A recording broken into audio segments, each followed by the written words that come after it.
at the same time, I'm talking like 1991, 1992, Chalino Sanchez, broke onto the scene, and he was like Chalino Sanchez, Yeah.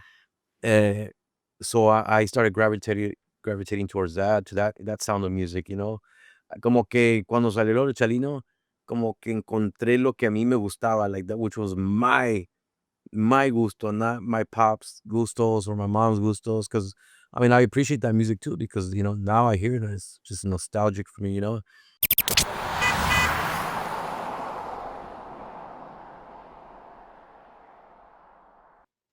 Hey, how's it going, Edgar? Good, man. Aquí andamos, mira. En chinga, para arriba, para abajo. Yeah, it's been a long day. You were coming Yeah. from where, you From mentioned? Temecula. From Temecula. Temecula, quite a drive, a cool little 2-hour drive. Gives me a chance to listen to my podcast and all my viejito stuff. Yeah. Yeah. Who was your last guest that you had in your podcast? Last guest. Oh man, let me remember. Oof. Oh, who you were listening to? Hey, well, Oh, me. On the way over here, I listened to Joe Rogan. oh, okay. Yeah. I like Joe Rogan. I'm watching the new or the Ethan Hawke one that he did. But I like to listen to different podcasts. A lot of stuff about music. I like listening to podcasts, the production, that kind of stuff. All that stuff como que me llama mucho la atención. Mhm. Yeah. No, thank you for making time. No, thank you for having me, man. Yeah, we've been playing a lot of phone tag. Yes, yes, siempre. Es que you know what, my schedule is so crazy, dude. Sometimes I'm not doing anything y de repente, boom, I get busy and I'm like, y me tiran en chinga and it's like, I guess it's the way of life for me now. Yeah, but it's definitely a blessing to be able to be busy porque uh at this height of my career, pues, it's a true blessing to be still, people que te estén llamando para trabajar and everything. Mm. Yeah. There's a saying that Steve Jobs said, you can't connect the dots going forward. You can only connect them going backwards. Yeah. And then you can see how everything has connected in your life. Oh, yeah. And I know we were talking about your childhood right now Mhm. before we connected.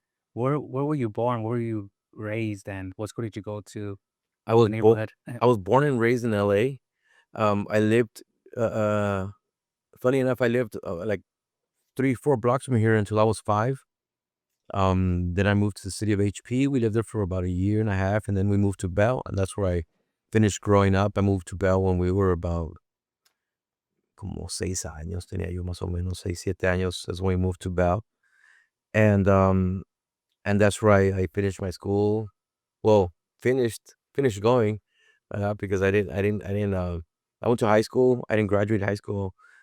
I think pretty early on, I kinda knew that school was not for me. I don't consider myself a dumb person because I've always read a lot of books and so siempre me ponía a leer cosas que me interesaban a mí, not stuff que me ponían a hacer en la escuela. Like, I really would think, like, "What am I doing, in school, like, learning about algebra when I don't think I need it," Not for music. Yeah. In my mind, it was always music that was what I wanted to do. Hmm.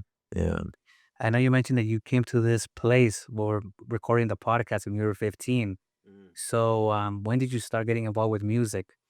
I started music, fíjate que empecé bien temprano.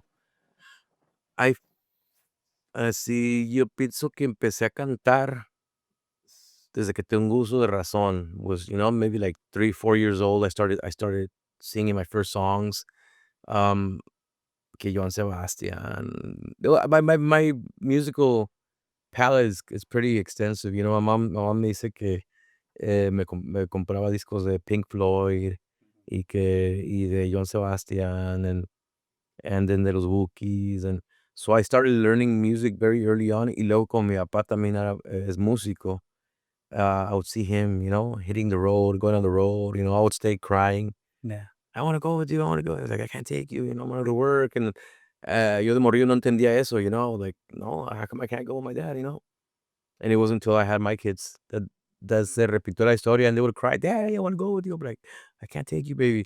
I gotta go to work." Pero yo empecé bien chavito a cantar. Ya when I was around 12, I started playing instruments. I started playing the piano. And then shortly after the drums, I started playing drums, y después el bass. But I always gravitated towards anything music, you know? Always, and to this day, I mean, I still have that little spark, that little passion for it.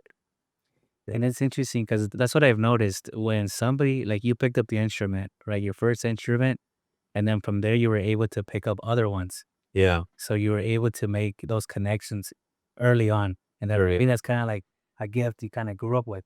definitely, yeah. No, and it was a very common thing to see at home, you know. My dad practicing. Uh, de hecho, they would practice in the garage, like a couple of times a week, you know. So they would leave all their stuff there, and that's how I started going in there. I would go in there when they were in there. I mean, I would go in there when they would be practicing and just hang around and hear them stop playing songs, and then when they weren't there, I would go in there and fuck around with everything, you know, Yeah. que le drum, boom, ping, and the keyboards, the guitars, the basses, and y a ver a qué le sacaba sonido, you know, and there was the piano, the keyboard, a lo primero que le hallé, you know, como que le saqué una melodía, and I was like, oh shit, this is cool. Y de ahí me agarré, you know, taking out songs. I would listen to cassettes, you know, and just try to take out the music de los Wookiees, de los Yoniks, and all these people, and it was just like a learning experience for me, you know, to be sitting there, listening to these songs and try to take them out, you know, and I mean, I had a lot of fun doing it, you know. It was for me, definitely. So did you start with producing first or you started with your group first? What Uh, came first? I started producing first. Bueno, empecé de músico, después, shortly after I started producing music, and then I recorded an album con un grupo que yo tocaba, éramos grupero, and we recorded an album, and that didn't really do anything, it didn't go anywhere. At the same time, I'm talking like 1991, 1992, Chalino Sanchez, you know, broke onto the scene, and he was like Chalino Sanchez, you know? Yeah. Uh, so I started gravitating towards that, to that sound of music, you know?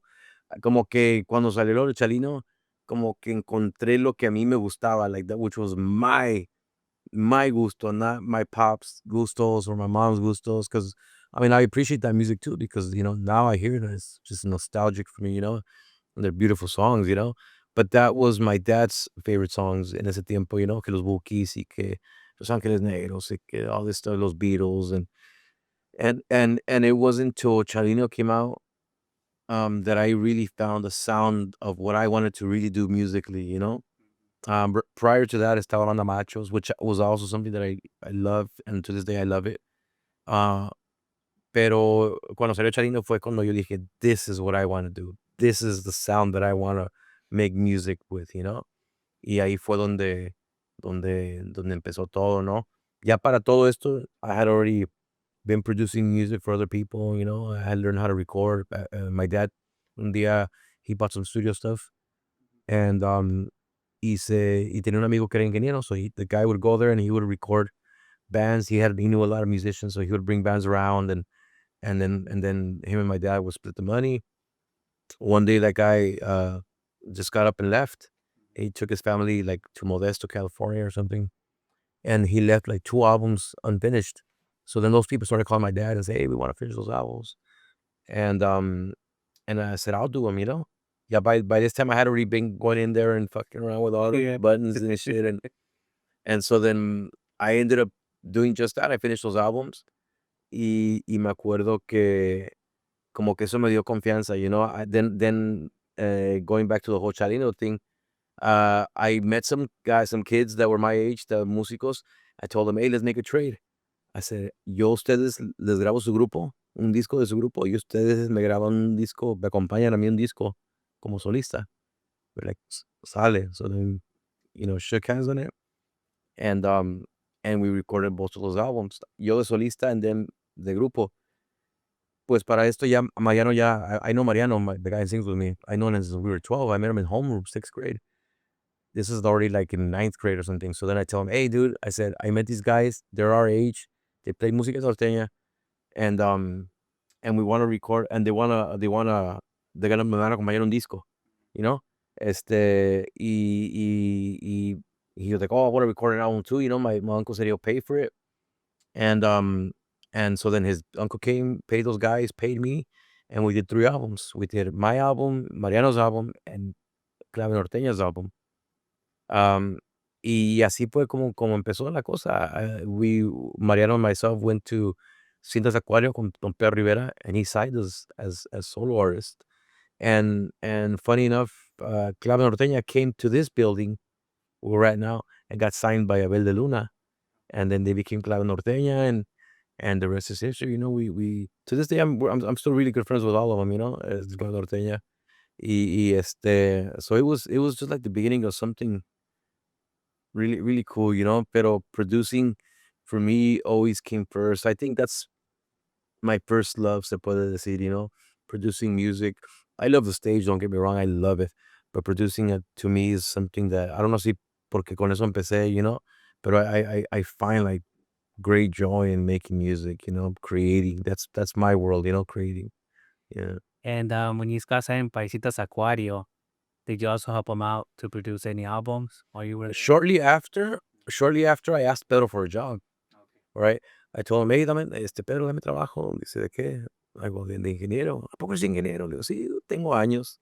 Puro pedo, I had learned that in my garage, moving shit, echando a perder, se aprende, dice uno. So then he said, okay, mañana empiezas. I go, oh, shit, a las 10 de la mañana aquí te quiero. Sale. Next day I show up, I walk in the studio. I was nervous as shit, bro. My hands were sweating, and I walk in, está Chapo de Sinaloa. Para acabarla, I was like, oh my God, what did I do, Pero como que me sentía como I felt confident that I could pull it off. Everything went smooth, everything went fine, and that was the beginning. Yo lo que quería era, like, to put my foot in the door of music, Yeah. And I was thinking, how the fuck do I get into the music world bien, One thing is tocar en un grupo y tocar de planta y te vas a la barra y vas a tocar así. But another thing is being in the actual music world where you're already meeting other artists, and I thought for myself, sí, y te digo, so ya once I got into the studio, ya ahí dije, ya chingué, de aquí pura madre me sacan, and I just continued to do my stuff. At the same time, ya habíamos empezado el proyecto de voces, so then we were recording voices stuff, and we were like maybe like 5 albums in until something happened, But it was gradually growing. Yo miraba, También Mariano trabajaba ahí en Citas Acuario. He would deliver CDs and cassettes to the stores, Yeah. Y me acuerdo que llegó un punto donde dice Mariano, hey, you know what? I think something's happening because hoy llevé, 1000 CDs a Prajín y otros 1000 CDs a Disco Linda.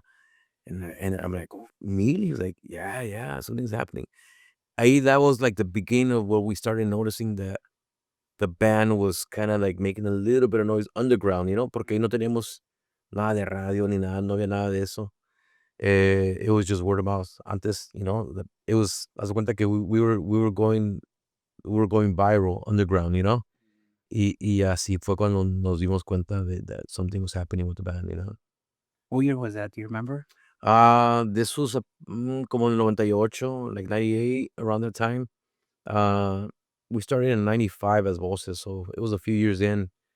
Y no pasaba nada, We would see like, como que, me acuerdo que en aquel entonces, ah, íbamos a la Pacific. La Pacific es una calle en Huntington Park.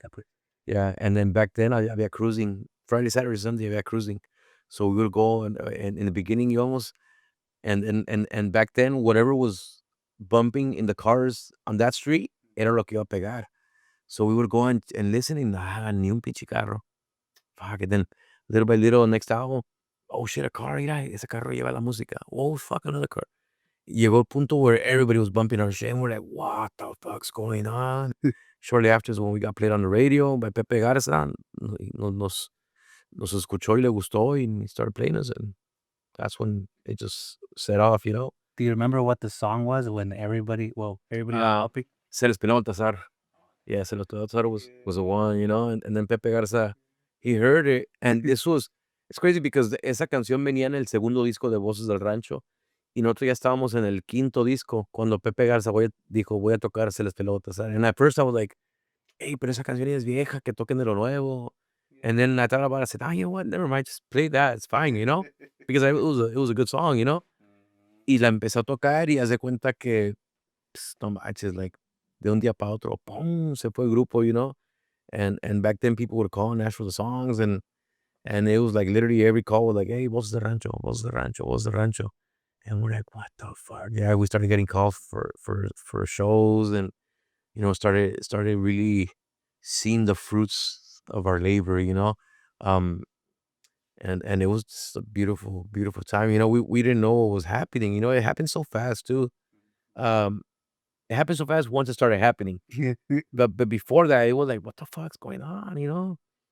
But I think as an artist, I feel like you have to really believe in your shit, because if you don't, if you're like, well, I kind of like this song, no, no, you gotta think to yourself, this is the best motherfucking song I've ever heard. Porque si no, no funciona la cosa, for us. I feel like maybe I don't know, maybe we were drinking too much of our own Kool-Aid, but we thought we had like some of the best stuff around, and I guess, believing it and finding it happen, and then we started our thing. Yeah, and I remember Ese Te Lo Baltasar everywhere, in the trucks, in the parties, in the radio, at the swap meet. Yeah, at the swap meets, everybody was bumping that song, dude, and that whole album actually was a big hit for us. Um, y te digo, hearing it on the radio. Yo me acuerdo que before we got on the radio, I would think, man, if just one person would, if they would just play us one time, like, when I just want to see what it sounds like in there. It went from that to hearing the song like 25 times a day, kind of thing. 24 times a day. It was at least once an hour, sometimes more than once an hour. Everybody was just asking for that song, and we were like, damn, this is it's crazy. It's a crazy feeling. And now that you still produce nowadays, let's move to 2025 a little bit. You're producing a song. They just put like Junior H as an example. We were just talking about it. How does an artist start right nowadays? Maybe not Junior H is not a good example. They just talk about a new artist. They come here to your studio, produce a new song. How does it work now? Because let me just mention how it worked for you, right? How does it work? You know what? To you to see. It's kind of the same thing. No más que ahora is if ya the pues radio is not as extensive as it once was, as important for an artist's career, because now you, as an artist, can record your own stuff in your bedroom. You can upload it from literally from your de la taza del baño, si quieres, lanzas la canción, and sometimes it could happen that you go viral overnight. Funny you mentioned Junior H. When I was working with Junior H, le pregunté, que how did he go viral? He says that one day he recorded a song, boom, boom, he uploaded on YouTube, went to sleep, woke up the next morning, had like 500,000 views. I was like, what the fuck?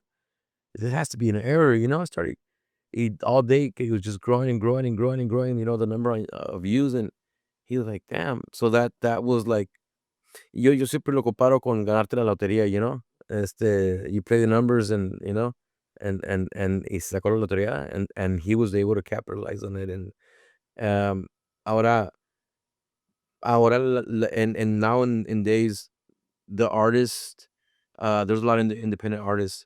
They need to work very hard promoting themselves now, because antes uno como artista te firmaba una compañía y la compañía se encargaba de todo. Ellos hacían todo el marketing, the promotion. They would pretty much just tell us, hey, on Tuesday at 5 a.m. I need you guys to be at Univision, because you guys gotta record, TV show, or next week you guys are leaving to Miami because you guys are gonna do Sábado Gigante, and it was just like that. So the pretty much the label would te llevaba de la mano. Come over here, párate aquí, sing this song right here, and then go over here, and then you're gonna go to that radio. And it was the way it was done before. So pretty much, you were just an artist. Now the artist has to be an artist, an influencer has to be, you have to promote yourself, because estamos en una etapa de la música donde la gente, si la gente no le caes bien, no te van a escuchar. So you have to connect with the people. And how do you do that? By being on lives, by by uploading constantly, keeping your name in the algorithm, which is very important, so it becomes a full-time job now, for a lot of the artists. And another thing is that the reason why you have to do all this shit is because there's 20,000 other dudes that are doing it. So if you don't do it, they're gonna do it, and they're gonna te van a ganar el mandado. Yeah. So now you have to compete with the rest of the world. Dicen que se salen, I don't know, like 50,000 songs every week, or 100, I don't even know how, it's like ridiculous amount of songs salen every week. So how do you compete with all those other artists? You have to be online and be constantly uploading stuff. No más cualquier cosa, it has to be quality content, quality stuff that people are gonna resonate with, that people are gonna connect with. Porque si nomás subes un flyer, hey, my new song is out. Like, la gente no quiere que le vendas nada. La gente no quiere comprar nada. La gente quiere conectar contigo, like, orgánicamente. Y si no pasa eso, no vas a tener éxito. So it's a little bit I mean, back then también tenías que andar en chinga, pero te digo, tenías un equipo de gente que te facilitaba todo eso. So now you gotta figure out who do I have to talk to para estar arriba. And it becomes a full-time job. And it was easier, like you mentioned, Sábado Gigante, Univisión. Yeah. Cuando empezaban esos programas, todos se sentaban ahí, en la Sí. sala. No había distracción, no había, no había, Sí, nada de eso. Era otra. Y a veces me pongo a pensar, o sea, ¿cómo le hicimos? O sea, ¿cómo es que el grupo pegó sin internet, sin nada de eso? And it's weird how it happened, pero it was organic, because the people were the ones that were buying the cassettes at the stores, and so it was pretty much organic. Pero para todo esto, you gotta follow up. It's not just you come out on TV one time and no, you have to. We were always on it. To this day, we anytime they call us que para un TV show, let's go. We're kind of on the old school mentality, but I feel like every little thing counts. Una radio aquí, un televisión, un podcast, like doing all this stuff is super important. And it's a way to connect with the crowd because hay gente que no te conoce a fondo. Nomás conocen el artista o el productor y las canciones que trabajó, and that's it. But they don't know, que te gusta comer sushi o no sé, that kind of stuff. A lot of people want to know that stuff about their favorite artists. People want to know what their favorite artist, does in their free time. And it's just a whole different world we live in now. yeah, it's true. Now, I want to change the subject a little bit. We talked about Chino Sanchez. You got to see him, right, in the beginning, Yeah. listen to his music. You lived through the 90s, the 2010s with Edgar Ortiz. You've seen how music has evolved here in Southern California, that Yeah. area.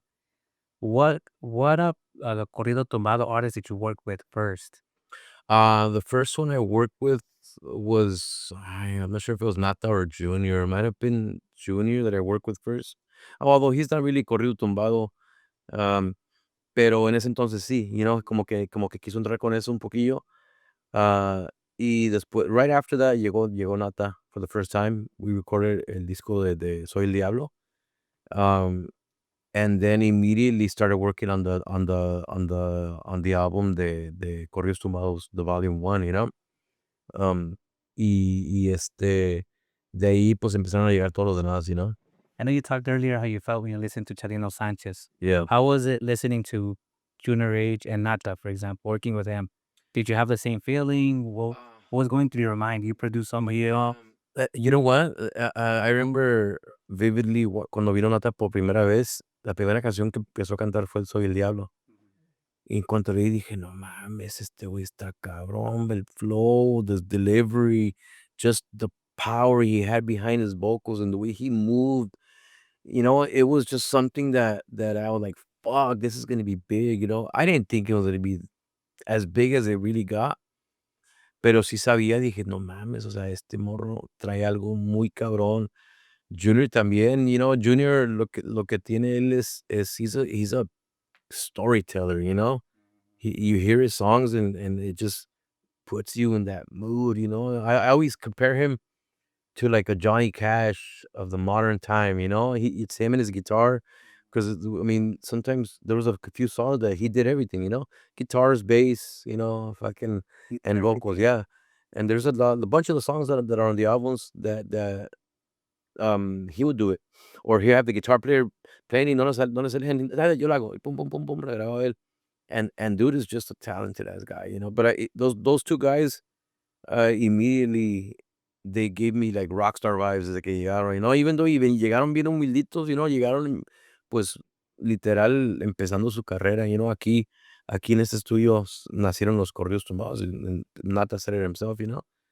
And it was just like it was something. I knew it was gonna be something big, just by the way their attitude. They were hungry, and to this day they're still up there. Yeah, they're still out there. They're still Yeah. hungry. Yeah, they're still hungry. Yeah, yeah. And that song, Soy el Diablo, did you know Bad Bunny was gonna be part of it, or how did that Well, come up? Or fíjate que lo de Bad Bunny se dio despuesito when Corridos Tumbados came out. Un día, I don't know where Jimmy called me. Hey, Papa, what's up, man? Hey, bro, guess what? Bad Bunny's gonna jump on a track con Nata. No mames, ¿a poco sí? I need you to send the session to his producer and blah, blah, blah. So then, en chinga, pum, pum, le mandé la session so they could drop the vocals over there. They did the vocals, y ya al último, literal, como a los 2 días salió la canción. I was like, oh shit, ya salió. What the fuck? And then, right after that, they came over here and they did the video here with Beats by Dre. Y me tocó también hablar on the video and talk about how I recorded everything, and it was a cool experience. But it was just like sudden, boom, hey, he's gonna jump on the track. Jumped on the track, 2 days later the song's out. I'm like, damn, that's quick. But así trabaja esta raza. And I think that for me, I always say that was a defining moment in regional Mexican music, because de ahí cambió todo. De ahí para adelante fue when this became worldwide. Corridos Tumbados Corridos became, yeah, tumbados. he came. Pues música mexicana en general, it became worldwide because Corridos Tumbados viene, es una categoría de música mexicana, y la verdad que hay mucha gente que dice, qué pinche música, no, no.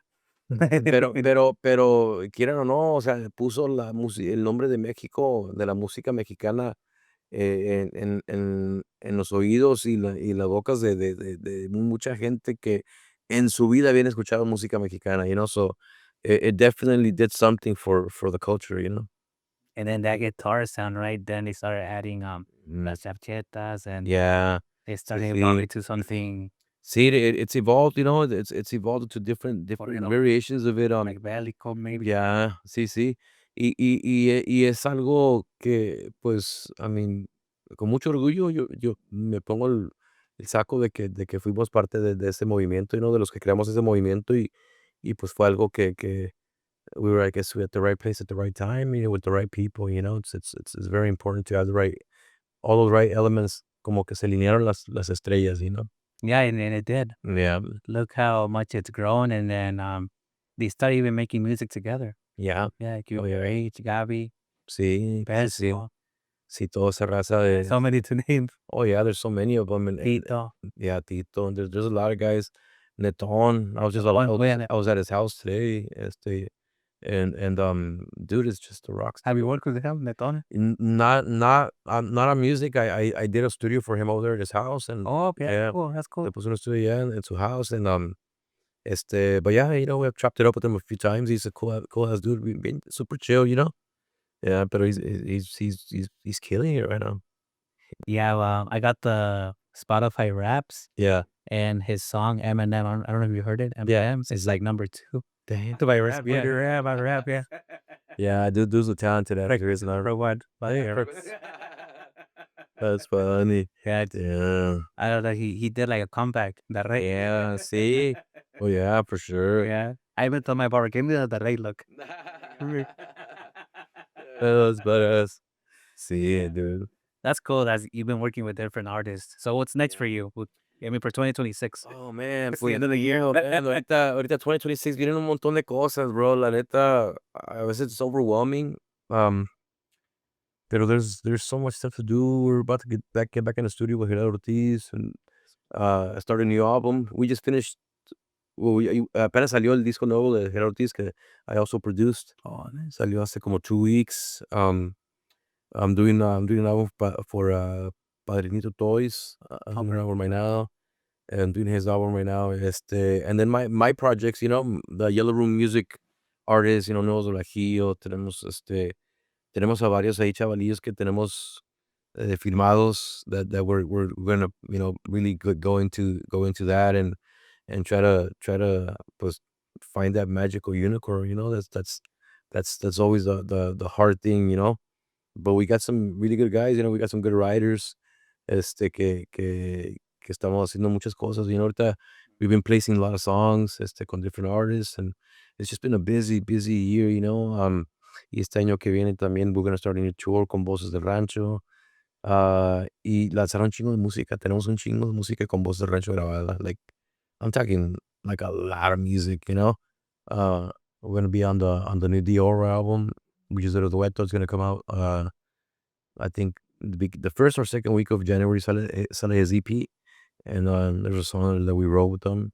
and so we're just gonna be busy, bro. And Can you share the song or what the what? the name of the song? Can you share the name of Se llama El Fellito. El Feito? El Okay. Fellito, ya, El Fellito. La escribimos junto con Erika Vidrio también, gran compositora. So it was a super cool process, I had the studio full of people here. We had all our friends. I think we were doing a carne asada that day. And then I told everybody, I need you guys, everybody come inside. Threw them in the big room. I put mics in there, and I would be like, hey, hey, hey. So it's all over the song. There's all my friends, and we recorded video of it. It's just, it's I love to have fun in the studio, bro. I always tell people if you're not having fun in the studio, you're doing it wrong. You gotta. This is a place where you come and create, and you're vulnerable, and you just. I always tell people, don't be afraid to be yourself in here, because that's at the end of the day, como we go back to, people want real, they want real. So I always tell people, like, the artists that come through here, don't ever make music thinking if somebody else is gonna like it. Like, if your friend's gonna like it, or your mom or your dad or your friends, don't make music thinking if they're gonna like it. You have to like it. If you make music that you like, people will like it, because if you make music that you like, te vas a echar todas las ganas del mundo. So, si tú le echas todas las ganas del mundo, eso se escucha, and people will like it too. Or gravity to that. They'll gravitate towards that, yeah, because se oye la emoción, se oye que le echaste ganas, que you were in the moment, and that's something that people they always they gravitate towards. And when is the song coming out again? The Dior, I think maybe into my first or second week of January. Oh, it's coming out. Yeah. Pues va a salir su EP, Yes, So then so we're on the EP. That guy's an awesome person, bro. He's always here. He loves Studio B, so he's always here. He's like, hey, pa, can I write Studio B out? Yeah, Kyle. Y aquí, he's been in the studio with a bunch of people over here. Is he from LA? He's from LA. He lives. I think he lives close by. I'm not sure about, but he lives in the area. Yeah.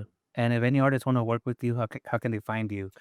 Pues usually DM on Instagram. I'll shoot him Lorena's number. Lorena's the one that books all the days and sessions, and a veces I'm busy, so I'm like, hey, a veces I feel bad because I'm like, man, some people message me, and a veces I'm working. I'm like, okay, I'll get back to him, pero se me olvida. Then I'll get back, and I'm like, hey, bro, I messaged you 2 weeks ago. Y la chingada. I'm like, bro. So a veces lo que hago, I have this, ya lo tengo copiado. I send him Lorena's number with a little message, and yeah, just hit her up, hit her up, y con ella se arreglan todas las fechas y todo. How would they want to be signed to you?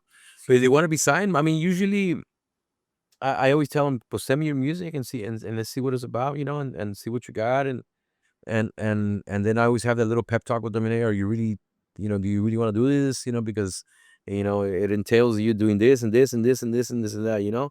Like the company can't do everything for you. You kind of gotta help yourself too. So a lot of times, if they're ready to do all that, and they have good music, pues son bienvenidos. I always tell my guys, the studios are here for you guys, para que vengan a la hora que ustedes quieren a grabar, Si tienes 10 canciones, ven y grábalas. O sea, de nada te sirve que las tengas apuntadas ahí en el teléfono o en la libreta, you know, it's just put it out there and see what happens. I also I just had this conversation with one of my artists, Lonos Elegio. Um, they recorded these songs that there's amazing songs, and then they were holding off to release them. I go, no, just take them out. Long story short, another group recorded one of those same songs. I'm like, I told you, bro. I told you to take it out. Take I go, don't make your music too precious. You have to take everything out, you know. En cuanto se te ocurre, a ti ya también se le ocurrió a otra persona también. So you got to take it out. So, and at the end of the day, pues, don't make it too precious, you know. Obviously, you know, work on your music and do it right, but don't keep it too precious because you don't be like, oh, this is the fucking jewel of no, take that motherfucker out Yeah. because nunca sabes, somebody salió con algo parecido, la misma idea, y te quedas ahí como el copión, you know. So that's good word of advice for all musicians. And sometimes the artists, have you noticed, it's something new for them when they come to the studio? Yeah. Uh, See, they think that it's gonna be quick. Like, they yeah. come in and just do it. No. I know I've had people call me, hey, quería hacer una grabación, y piensa que unas 2, 3 horas la hago. No, 2, 3 horas vamos a aventar como, como a los micrófonos y todo. I mean, it's a lengthy, I mean, it could be quick if ya vienen preparados, and after the setup, we start working. There's people that have came in here and just knocked it out, you know? Vienen bien preparados, y hay gente que piensa que vienen preparados, and then they show up and they find out that, I mean, especially going through me because I'm very, very picky when it comes to music, you know? Sobre, no, no, no, espérate, ahí estás mal, vas a hacerla así, así, así, vas a tocarla aquí o vas a tocarla acá, and then we quickly find out that it's not as easy as they think, that it is, you know? It's not, no nomás es, si no, si fuera fácil, everybody would do it, you know? Para hacer las cosas bien. And I'm a big believer of doing shit right, you know? I mean, like, even if it's gonna be a live album, let's do it right, you know? Que suene bien, lo que no suene así, que no te moleste los oídos, and it's but that's just my little, OCD kicking in. Yeah. And sometimes that's part of the pep talk. Like, Yeah. hey, this is gonna take time. Don't feel like that. Yeah. Don't feel bad. Sí, sí, sí. Yeah, I'm gonna stop you. I'm gonna correct. Yeah. There's people people, especially singers, bro. Especially singers, you know, sometimes you get a singer with a big ego and they're like, I got this, you know, and then they quickly find, no, no, no, estás mal.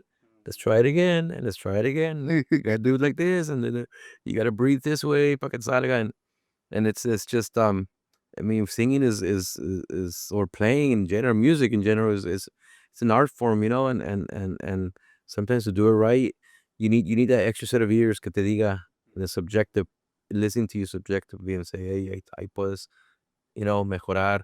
I mean, obviously, as a producer, I gotta figure out ways of being diplomatic and knowing how to explain to somebody without shattering their ego, you know? That's where the whole, you know, psychological thing comes in, you know. I gotta tell them, okay, well, maybe we could try it this way, or maybe, you know, you can, you know, aim to do it like this, and so it's just, you know, I can't tell them, hey, ahí estás mal, güey, no vales verga. O sea, no se le puede decir así, obviamente, you know. Pero sí es saber cómo explicarles, and I feel like that language right there, has helped me, pues, throughout my whole career, you know. I'm not gonna say that I've never had a bad, production where we weren't happy, you know. I wasn't happy or the artist wasn't happy. That's probably happened like once, maybe like once or twice in my whole career, and and we didn't see eye to eye, and you know, sometimes it's ego, you know, illegal. I always tell people, leave your ego at the door. You know, like if I say something is not because my idea is better, because at the end of the day, I'm trying to serve the song, you know, not the artist, not the singer, not the drummer. I'm trying to serve the song, you know. So this is, there's been artists a couple of times where they want to be in control of everything. Nope. I want to do it my way, and I want to do it. Okay, then, you know, let's do it your way. You know, y a veces no quedan contentos for that reason, and it's cool too, you know. Como dicen, no a todos le voy a caer bien, you know, como productor, pero se respeta. Yeah. And I remember you mentioned Junior H, the bass part. I'm Mhm. pretty sure you guys were working on that bass to get that perfect sound. No, the other day he just took the bass up. Okay, let me do it. Yeah, yeah. Even that takes time. Sí, sí, sí. Es que a veces the vision del artista, la visión del artista es una, um, yo como productor tengo que saber si el artista lo quiere así o tiene su idea, a veces ya cuando lo entiendo, órale, ya sé por qué lo quiere hacer así. Okay. At the end of the day, I mean, the artist is it's his song, it's for him or for her. So they have the last word, yo ofrezco mi opinión cuando siento que se necesita, y a veces la toman, a veces no, y si no la toman, pues todo bien, y si la toman, pues chingón también. Yeah. Yeah, and that's why sometimes they don't understand. Hey, this is not gonna take 1 hour or 2 hours. It's Gonna take long. It's gonna take. even like that little thing, 40 minutes probably just Yeah. figure it out. No, I calculate más o menos we could do a song a day, maybe 2 songs, si están bien ensayaditas. Pero para hacerlas bien, I don't like rushing through work, I'm not a working by the hour kind of guy, Este, I'm more of a day, I like to come for the day and we're gonna work on a song or two and take my time with it, Enjoy the whole process, not rush through it. Because I feel like when you do things too rushed, no salen bien, at the same time, when you do things too slow, le robas toda la emoción, like if you try to overcook it, I would say you mess it up, Oh, I see. You have to do it, cuando estás inspirado, que salga bien. I would like the first few takes are the good ones, those are the magic. Yeah, if you do a song 20 times, yeah, by the 20th, ya te oyes ya aburrido, so I always say, when they come over here to the studio, at least try to have the song locked in, where you know it already.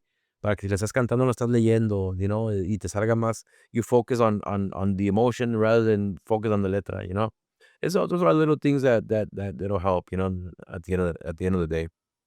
Well, Edgar, thank you very much for having us over No, no, your thank you studio. for coming over, man. Having this small chat. I mean, we could stay here all night in talking No, no, thank you about for coming the down, man. music industry. Sí, sí, no, aquí tienen su casa cuando gusten pues les agradezco que se haya tomado el tiempo y aquí estamos. Saludos a todos aquí desde YellowRoom Music. Su compadre Edgar Rodriguez, puro voz de rancho, vámonos.